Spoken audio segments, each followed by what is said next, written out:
Hello, everyone. Thank you for attending today's webinar. My name is Attorney Whaley. I am the Senior Business Immigration Attorney here at Eagan Immigration. And today we're going to be talking all about the EB-2 National Interest Waiver and tips and strategies for strengthening your petition and filing in 2025.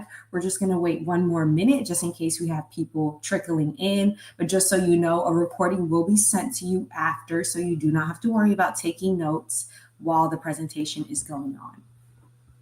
But we'll be starting in a few minutes.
Okay, everyone, thank you so much for joining today's webinar. My name is Attorney Whaley. I am the Senior Business Immigration Attorney here at Eagan Immigration. And today we are going to discuss filing the EB-2 National Interest Waiver in 2025 and some tips and strategies for strengthening your petition this year and with this administration. So the first thing we need to discuss is what is the EB-2 National Interest Waiver?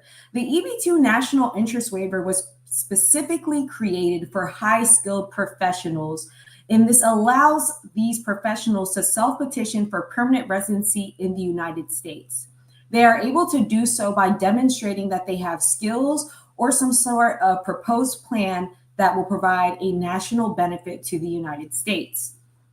Now, the EB-2 National Interest Waiver is a fantastic category for tons of reasons. For one, you don't need an employer. That is one of the biggest benefits to the EB-2 National Interest Waiver. You do not need a job offer. You don't need an employer, which means you don't have to go through the PERM labor certification process, which saves you about a year to a year and a half of time that you're required to go through when you have a sponsorship.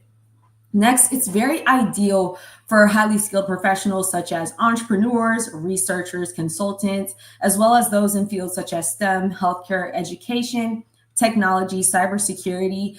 The best thing about this category is that you have to show national importance. So there's really a wide range of areas of work that you can be in that can still allow you to qualify for this employment-based green card. Now, lastly, another big benefit is premium processing. Now, for those who don't know, premium processing is something that is available for employment-based visas, and what it allows you to get a response from USCIS and an answer within 45 calendar days. Now, later on, towards the end of this webinar, I'm going to show you guys the current processing times, which are much longer than 45 business days. So having this option is such a great benefit and very attractive to a lot of applicants. Now, we will discuss a little bit of the history behind the National Interest Waiver. It was created and introduced through the Immigration Act of 1990, and it was created to allow applicants who are going to provide a national benefit to bypass that labor certification process. And for those who are unfamiliar with the labor certification process, this is a process where employers are required to go through the Department of Labor and first test the market and showcase that there are no available workers, then apply to USCIS, and then go through an adjustment of status or consular process. And as you can see, it really extends the process in itself, which is why this was created, because if you're providing such a huge benefit to the United States, they found that there's no need for you to have a lengthened process, but to provide you with something shorter so that the United States can benefit from your skills and expertise. And there have been changes to the interpretation of the word national interest. So it's been expanded and adapted over the years to include a broader range of professional fields. That's why we saw on the last slide that there was entrepreneurship, STEM, healthcare, education. It's all about the benefit that you are providing. And yes, it allows a pathway for entrepreneurs to utilize this category, which is such a huge benefit because there aren't really many other categories that allow that outside of investor visas. Now, the first and most core portion of an EB-2 national interest waiver is the proposed endeavor. Now, the proposed endeavor is a statement. You have to think of it as a statement that explains what you do, how you will benefit the United States, and how you will do it, and what skills you have that will be applied to ensure that you are able to fulfill this goal of yours. So think of it as a professional mission statement. And USCIS, when they're looking at the proposed endeavor, they want to see something that's clearly defined and focuses on the benefit. So when you're creating this, you want to think again about what you plan to do, how you plan to do it, and most critically, how it matters nationally.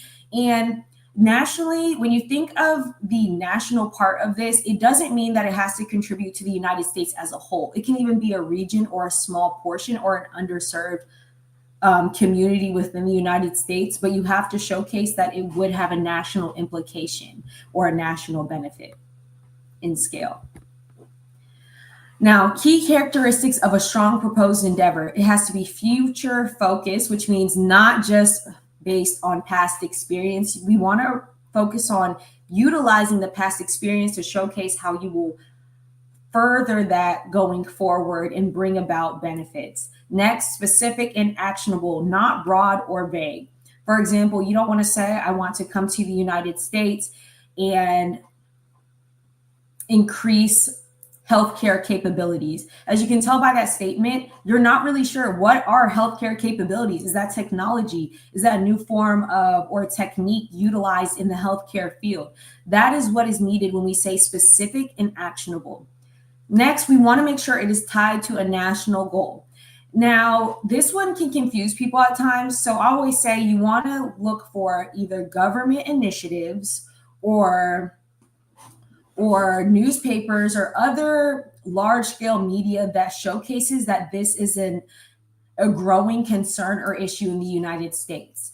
And lastly, we want to show that it is capable of being evaluated by merit and impact. What that means is that we want to showcase that there is a tangible benefit that flows from this, and that that benefit is going to impact in a positive manner a portion of the United States. Now, again, some common mistakes to avoid is being too general, such as work in healthcare, too self-serving, advance my career, too employer-specific. Now, this is one of the biggest things I want us to focus on. A lot of people, a lot of potential clients approach me stating that they just want to work for an employer. This is not the category for those who just want to work for an employer. Because when you state that with USCIS, what that flags for them is that, oh, they need to go a sponsorship route. They need an employer and a job offer. So you want to make sure that your proposed endeavor is showcasing something larger than that. And that's where that national impact really ties in, because we want to show a benefit that is going to flow from more than just to one employer. So your goal is to show that your work has national implications, not just personal or local benefits. How to qualify. So there are 3 ways to qualify for an EB-2 national interest waiver, which also makes this such an attractive category to be within, because you don't have to have a degree. So you can qualify by having an advanced degree, which means a U.S. master's degree or higher, or a U.S. equivalent. So if you've received a master's abroad, you just want to make sure that you receive a degree evaluation, a U.S. degree evaluation, to showcase that you have a U.S. equivalent. Now, if you don't have an advanced degree, meaning a bachelor's degree or a master's degree or higher, you can qualify by having a bachelor's degree plus 5 years of post-grad work. We really need to emphasize here post-grad work. And that is because USCIS is not going to consider work that has occurred prior to receiving that bachelor's degree. So you have to make sure that you have a full combined amount of that post-grad work and that it is in a field or related to that bachelor's degree. And again, just like with the advanced degree, you can also have a foreign equivalent for your bachelor's in this category. Now, let's say you do not have any formal education. That is not a problem. You can qualify under exceptional ability. Now, exceptional ability is not to be confused with extraordinary ability with the EB-1A. That is often confused by clients, but it is exceptional ability. So the threshold is a little lower, which means it's easier for a lot of people to qualify within. Now, to qualify for exceptional ability, you only need to meet 3 of the criteria listed below. You can have an official academic record, degree, diploma, or certificate, or a similar award from a college or institution or school, at least 10 years of full-time experience in your occupation, a license to practice or certifications within your profession, evidence of commanding a higher salary or compensation for services. This can be, I really want to focus on this category because this confuses some people. Now, evidence of commanding a higher salary can also mean showcasing that what you are paid compared to the national scale or those in a comparable seating is still higher. So don't think, oh, I don't do entrepreneurial work where I'm being paid, compensated for individual services. You can still showcase this through having a higher salary due to your expertise. Next, membership in professional associations. Now, this one, we really need to focus on professional associations. If there isn't some sort of requirement that allows you to get into the association or a certain tier within the association, then memberships in professional associations, you probably might not meet this one. But a lot of times what I find is that a lot of professionals don't realize that there are a lot of associations you can join and become a part of. So let's say you see that you meet 2 of these, do some research and see if there are any associations that you may not have figured out about yet that you may qualify for so that you're able to meet exceptional ability. Lastly, recognition for achievements and significant contributions to your industry. Now, here we want to see whether it's adopted books. I've had clients where they've written textbooks that were adopted by universities in their home country or in the United States, whether it is articles that are being used and now turned into government research. It can be anything as long as you can show that what you've created or what you've achieved is now turning into a form of contribution to your industry or is developing in that manner. But again, you only need to meet 3 of these, which makes it a very nice category if you don't have a formal degree. Now, before we go on, this is just how to qualify for the EB-2 National Interest Waiver, but there are other elements that are evaluated to determine whether or not you receive the EB-2 National Interest Waiver. Now, how USCIS evaluates you, they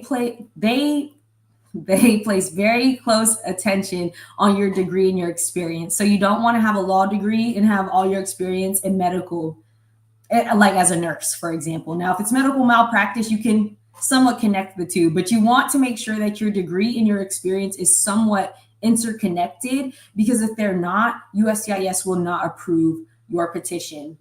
Next, they want to see whether your work has national importance. Again, you want to show that there is a larger scale benefit that flows from your work.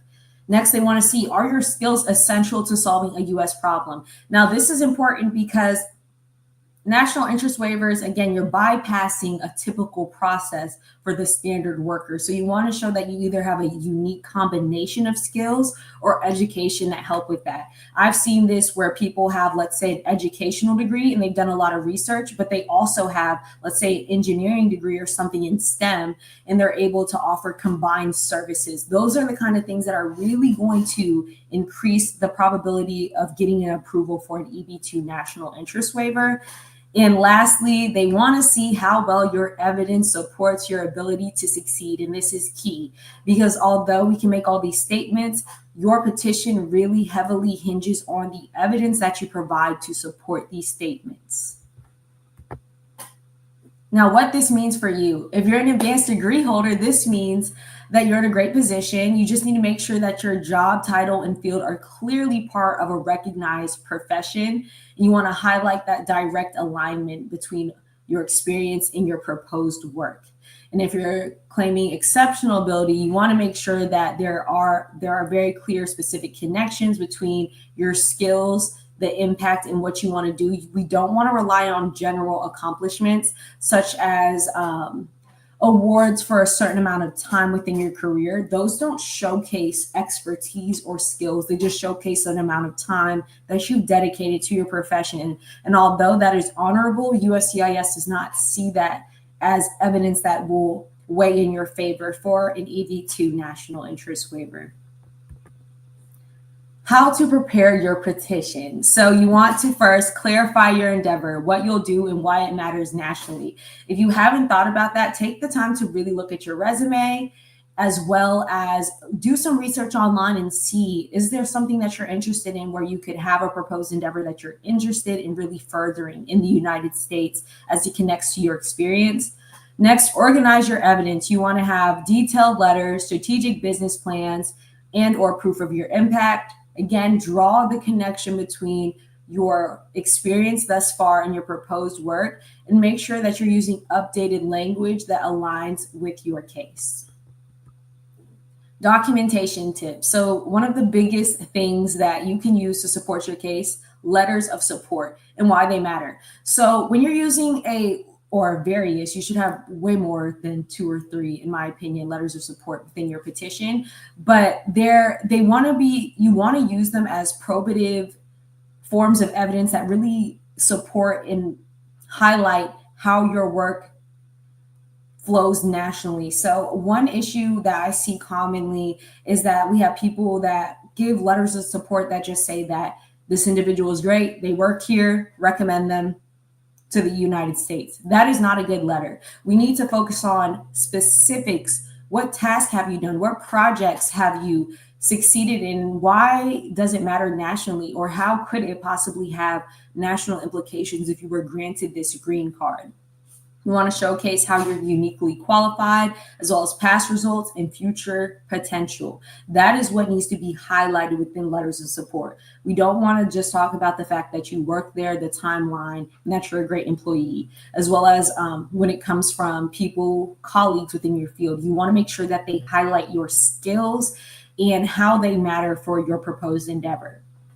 Next, you want to include media coverage, proof of original contributions. Now, metrics, that is one of the best and most supportive pieces of evidence you can put into an EB-2 national interest waiver. So if you have metrics of how you saved money for certain companies or reaching or surpassing revenue goals within your company or others, citations, these are things that strengthen your petition. But one thing that is often confused is that a lot of potential clients tell me that they get turned down from other firms because they don't have citations. Nowhere within the regulations does it require you to have citations. So you do not have to worry about that, especially if you have other great evidence to support your case. And lastly, you really want to make sure you have a clearly written personal statement and plan. Personal statements and plans are great because a lot of USCIS officers will say, oh, this is a great petition, but I don't know how you'll get it done. And you don't have to show proof that it will be successful. You just have to showcase that you've thought about it. You have a plan that you would want to implement and that you're serious about bringing this benefit to the United States. So 5 tips for qualifying before we get into the elements of the EB-2 national interest waiver. I said this previously, you need a U.S. degree equivalency. You need to get that evaluation. I would recommend Park Evaluations. I love them, but you can use a lot of other agencies as well. But it is required. If you do submit for an EB-2 national interest waiver and you don't have a degree evaluation, you will receive an RFE, 100%. And it will say that you need to provide proof that there is a U.S. equivalent. I always think it is best practice to get the degree equivalency before you even think about filing an EB-2 or going through that process, because there have been times where people think they have a master's that they received abroad, and then they do a US degree evaluation and they actually have the equivalent to a bachelor's degree. So that's the first thing you want to figure out. Next, whether it is through exceptional ability or bachelor's plus 5 years, you have to be prepared to submit well-documented evidence of the time that adds up to whatever the requirement is. For exceptional ability, you have to show 10 full years. And that is not estimates. USCIS officers will write out every single date on your resume or letters of experience and calculate it to ensure there's at least 10, or for the bachelor's plus 5 years, 5 years. Now, don't confuse categories. That's another big one. The EB-2 and the EB-1 are completely different.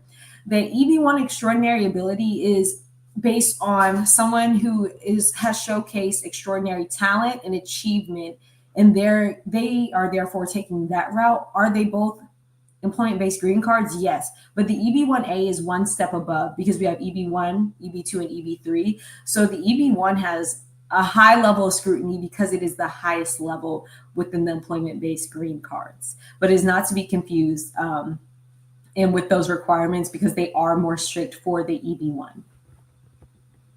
Next, meeting criteria does not equal an approval.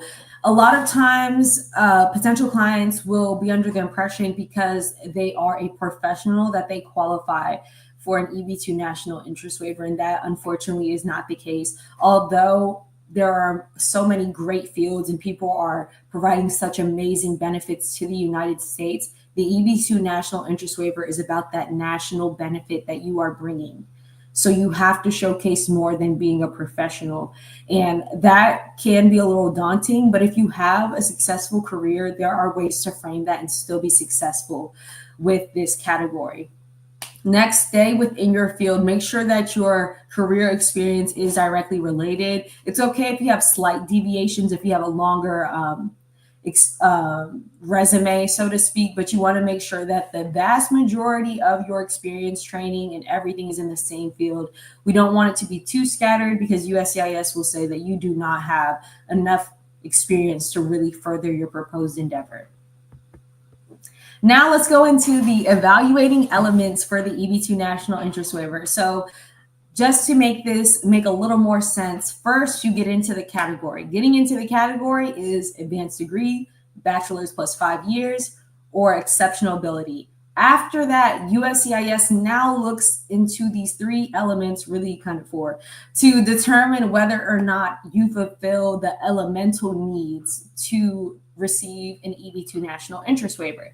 So we have national importance and substantial merit, well-positioned, and on balance. Now, national importance and substantial merit, although they are coupled together in its statement, we've seen USCIS officers, well, they'll say national importance is present and substantial merit isn't.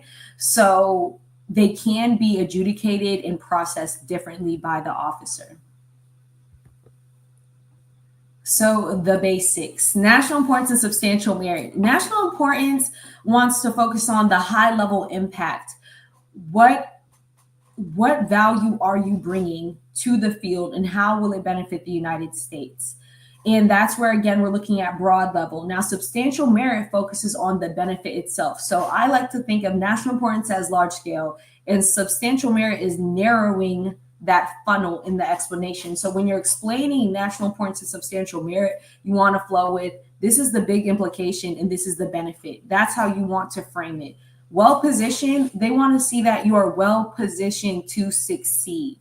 That term tends to confuse people or cause them a little bit of distress. It just means that you have the skill, experience, and tangible background that showcases that this isn't just a plan in the sky. I don't know. I can't remember what the term is, but it's something that actually you have the ability to succeed in. They want to see that it's not just a random theory. It's something that you actually have the skills and ability to further in the United States. And lastly is the waiver of benefits. What they want to see is that the weight is showcasing that there's a benefit that you're providing that is more important and shows a certain amount of weight that should waive your requirement to have a job offer and an employer.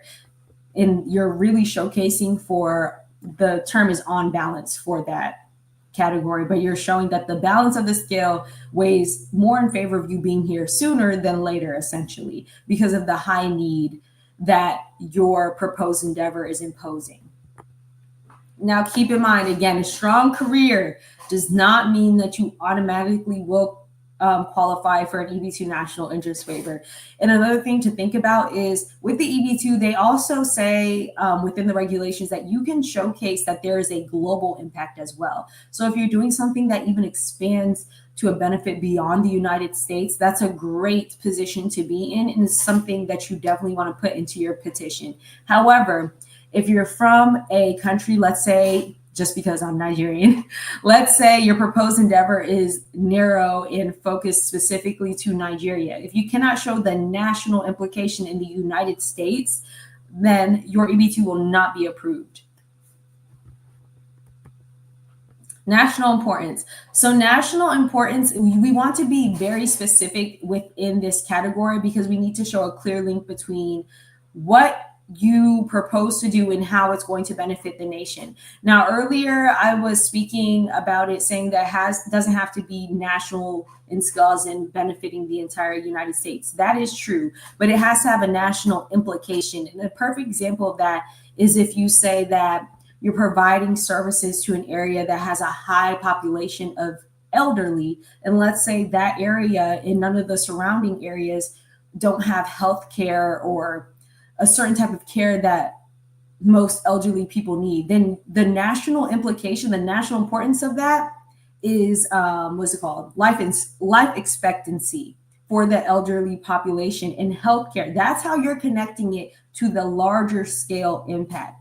I hope that makes a little more sense. So you can have a small benefit that still leaks out into a national importance. Now, proving national importance, again, you want to tie your work to a national priority. And this has to be backed by evidence. It can't just be you stating that it's important. You want to provide articles. You want to provide government documents that really showcase that this is a national priority, because that is a big part. I would almost say that the entire national importance of substantial merit has to be backed by research. It almost has nothing to do with your experience. You just have to showcase that there is truly a national need and that it has been evident for a certain period of time. Again, avoid general broad statements. We want to be well-defined in our statements and evidence-based. And like I repeated, but it is very, very, very important, is showing a very clear connection between your work and the national importance and benefit. Now, for using specifics, when we're talking about national importance, you want to talk about targeted goals or initiatives, quantifiable impact that can be past or projected, real world examples of how your work addresses a U.S. need, as well as geographic or demographic reach. Again, that's what I was saying earlier, where it's public health care outcomes, national systems, underserved populations. Those are ways to really draw in that full picture understanding of national importance. Substantial merit. Substantial merit, again, is that clear and tangible benefit as the outcome. So what merit just means is that there is a possibility, or it is likely, that the U.S. will receive some form of benefit, or that a benefit will flow if your proposed endeavor is able to be furthered in the United States. And this can be demonstrated in various ways, financial being one of the best ones to showcase, being completely honest. If you can showcase that there are financial benefits to the United States, you're in great positioning. But social benefits are also good as well, as long as you can demonstrate some form of benefit that will flow from your work. And if you have a combination, even better. Now, in 2024, USCIS did update their policy to explain that they are looking for clear and quantifiable impact. That's why having a specific statement is very, very important. You can't just say enhance an industry or enhance a certain field of work or enhance surgery techniques. It's too broad. We want to be very clear with a quantifiable impact. Next, we want to focus on U.S. policy goals. If it is in any way connected to U.S. policy, you're also in the green, because at that point, you're showcasing government documents, and it's essentially undeniable that there is a national interest and importance that is at play. And we also saw that there were prioritized fields. I always say STEM in general, and USCIS has said this is highly prioritized, but we saw that medical research, green technology, public safety, and national security were high up for prioritized and approved fields. Now, well-positioned. Well-positioned, again, just means you're well-positioned to be successful within your field while carrying out this proposed endeavor. So to do this, you want to show strong supporting evidence such as relevant trainings and certifications. Expert letters have great weight. They can be costly, but honestly, I would encourage them. And these are letters from recognized authorities that outline your expertise and past impact. And that's just really good to have because it showcases that someone who is already well respected in the field would also view you as a indispensable member of that field and really support your need to be in the United States. Other professional recommendations, such as from colleagues, collaborators, industry leaders that also affirm your qualifications and anything that you've done, and a track record of success. That's why documenting is key. The awards that you've received, projects you've completed, and results. Sometimes I have potential clients say, oh, well, I don't have a record. And unfortunately, you need to create one, whether it's by creating sample products or something else. USCIS is looking for evidence. We can't just go off of words and testimony. We need to have evidence that showcases results in your ability to tangibly do these things. For on balance, what we're looking at is that, again, there's that value weight. What we want to see is that the value that you're proposing outweighs the need for you to go through an employer. So you want to highlight how your benefit provides significant advantages and contributions. One of the biggest things that will really help is show the disadvantage. I know a lot of times we focus on showcasing how great we are, how amazing the results will be, but also showcase if you are not to be able to further this endeavor and bring your expertise, who is going to suffer? What for impact, the population or the area that you're targeting, what could occur or what could become worse if you are not able to come into the United States or stay in the United States and bring your benefits and your skills and your expertise? Next, establish an impact. We want to emphasize the positive impact of your work. And that, again, you can use that by showing the advantages and disadvantages of your presence or the absence of your presence in the United States. And lastly, uniqueness. Uniqueness really works in on balance because, as you may know, USCIS officers have something called discretion, which means they have the ability to say yes or no at their leisure, which, although it makes people nervous, they do not need to be nervous. You just want to showcase all of the contributions and the various aspects of your work and of your skill thus far to showcase that you're not the average worker. You have so much to offer, and that if you are granted that EB-2 national interest waiver, that you would be such a contribution because of the combination of skills, expertise, or experience that you have. So, updates in 2025. USCIS provided clarification in the policy manual, so I've broken some of it down. First, USCIS will assess if the occupation qualifies as a profession. What does this mean? For those who are, in my opinion, in less traditional fields or work something that's a combination of fields, USCIS is going to look at it and determine whether or not these things together qualify you as having a profession. Next, they will look at whether the relevant amount of 5 years post-grad are connected and really showcase the work that you want to do. And exceptional ability, they want to see that it is related to the proposed endeavor, all the evidence that you provided. And again, it will be evaluated on a case-by-case basis, and that term is really just discretion. And what USCIS will consider for evidence, they'll be looking at letters of support, business plans, related documentation. Evidence must demonstrate the national importance of what the applicant is planning to do in the United States. USCIS will also consider prioritizing individuals in STEM fields. So if you are in a STEM occupation, I would definitely suggest looking into the EB-2 National Interest Waiver, as it is reinforcing that STEM fields are prioritized and effective immediately. That everything that is provided in the new guidance under the USC policy manual is what is going to supersede moving forward. And if you want to look into these requirements yourself, you can go on USCIS's website, and it is located in Volume 6, Part F, Chapter 5, where it breaks down every single element and how you can qualify as well. So why does this update matter? These updates matter because you want to make sure that you're presenting the strongest case humanly possible to USCIS.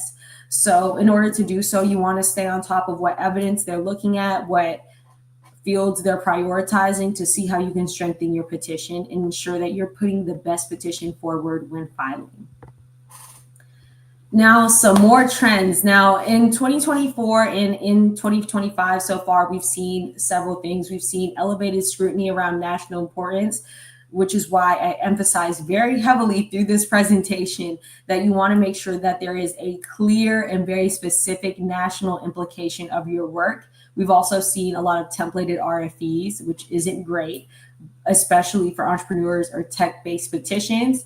Next, premium processing. We saw this all through 2024, is that premium processing is being adjudicated much more aggressively than typical cases. So if you are looking to premium process, make sure that your evidence is very clear, very well organized, and we don't want to leave a lot of room for USCIS to question much because they're being adjudicated much more in a stricter manner.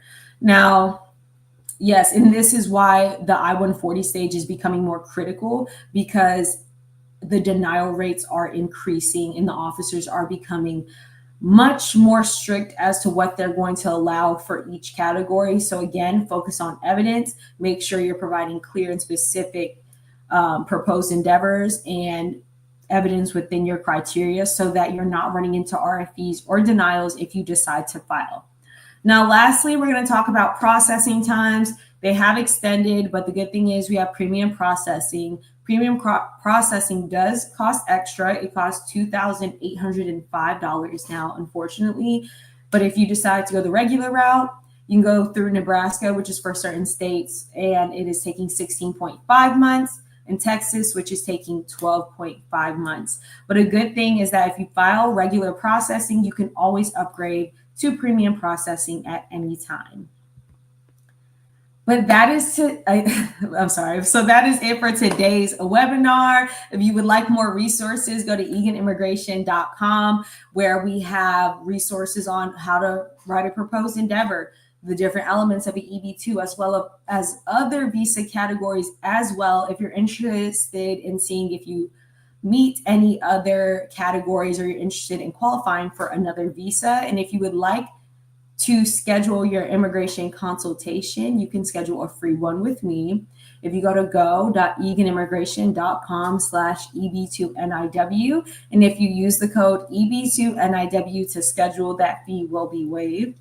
But thank you so much for attending today's webinar. I appreciate you all for being here. And I hope you guys were able to take something and learn something, and hopefully provide some hope for those looking to possibly file an EB-2 National Interest Waiver. Thank you so much.